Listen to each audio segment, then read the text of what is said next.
திருவிக்கா நகரை பொறுத்த வரைக்கும் பார்த்தீங்கன்னா அதிமுக சார்பாக எஸ் ரவிச்சந்திரனும் பொற்கொடி அப்படின்றவங்க அதிமுக சார்பு. பொற்கொடின்றவங்க யாருன்னு உங்களுக்கு தெரியும், ஆம்ஸ்டாங் அவருடைய மனைவி வந்து திரு பொற்கொடி அவர்கள்.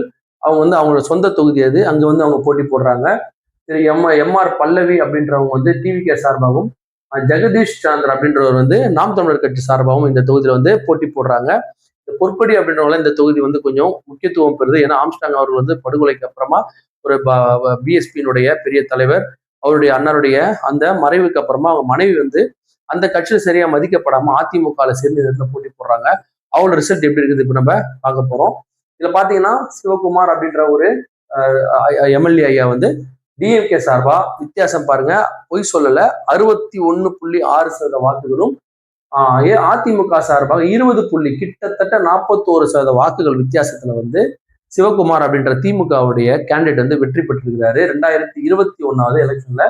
இங்க நீங்க பாத்தீங்கன்னா நாமக்கல் வந்து 8.2 எடுத்திருக்கு, மக்கள் நீதி மையம் 7.3 எடுத்திருக்கு. கிட்டத்தட்ட ஒண்ணுதான், கிட்டத்தட்ட மோரார்லெஸ் ஒண்ணு மேல ஒண்ணு கீழே நாம் தமிழருக்கும் மக்கள் நீதி மையத்துக்கும் சென்னை சிட்டில வந்து வந்திருக்கு. அந்த மாதிரி வரும்போது அதே மாதிரி தேசிய முற்போக்கு திராவிட விஜயகாந்த் சார் கட்சி வந்து 1.4 எடுத்திருக்கு. இதான் 2021 ஒரு கம்பாரிசன். அது அப்படியே 2026 எப்படி மாறுது பாருங்க. 62% வாக்குகள் வந்து திமுக கிட்டத்தட்ட 53% வாக்குகளா மாறும். அதே மாதிரி அதிமுக வந்து இந்த தொகுதியில வந்து பொற்கொடி அம்மா போட்டி போட்டா கூட அந்த தொகுதியில வந்து ரொம்ப வந்து மற்ற கட்சிகள் வந்து ஓட்டுகள் ஏறினா கூட அதிமுக ஒரு மிகப்பெரிய, ஏன்னா அந்த அவங்களுடைய இது வந்து இத்தனை ஓட்டுல அள்ளி வரும்னு சொல்லி நம்மளோட கணிப்பு பிரகாரம் அவங்களுக்கு 21% வாக்கு, 1% வாக்குகள் அதிகமா இதுக்கு காரணம் என்ன, ஆம்ஸ்டாங் ஐயா போட்டி கூட அங்க அவ்வளவுதான் வாக்குகள் வாங்கியிருந்தாரு. அதுலனா கூட நம்ம 21% வாக்கு வந்து அதுக்கு அதிமுக கொடுக்குறோம்.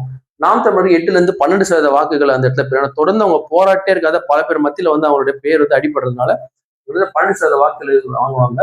மக்கள் நீதி மையம் அதை போட்டு 10 வாட்டி போட்டி போடுறதுல கிட்டத்தட்ட 14% வாக்குகள் வந்து தமிழக வெற்றி கழகத்துக்கு வரும். இப்ப நீங்க தமிழக வெற்றி கழகம் ஏன் வந்து அந்த இளைஞர்கள் மத்தியில இருக்கிற அளவுக்கு வந்து பெரியவங்கிட்ட போக போக போக அவருடைய லேட்டஸ்ட் நடவடிக்கை எல்லாம் அந்த அளவுக்கு வந்து அவருக்கு ஒரு பேர் வந்து வாங்கி தராதால கிட்டத்தட்ட அவருக்கு கிட்டத்தட்ட 2022 இருந்து இறங்கி இந்த ஸ்டேஜுக்கு வந்திருக்கிறாரு.